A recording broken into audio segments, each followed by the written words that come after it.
আল্লাহর এক বান্দা ছিল নামাজে সেজদায়। তখন আল্লাহ রাব্বুল আলামিন তাকে ডাক দিয়ে বলে, বান্দা তুই যতই নামাজ পড়, যতই সেজদা কর, তোর জায়গা জাহান্নাম। এই কথা শুনে বান্দাটি বলল, আলহামদুলিল্লাহ।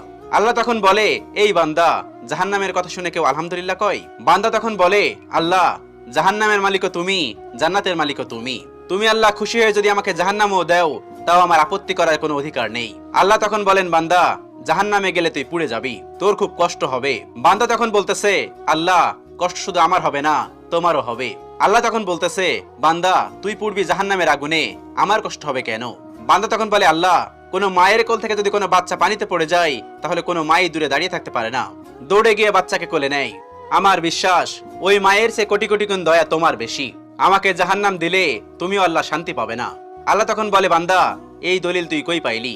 বান্দা তখন বলে, আল্লাহ, আমাদের জাতির পিতা ইব্রাহিম আলাইহিস সালাম তোমার প্রেম মুখে নিয়ে যখন নমরুদের আগুনে পড়ে গেল, তার আগেই তুমি বলে দিলে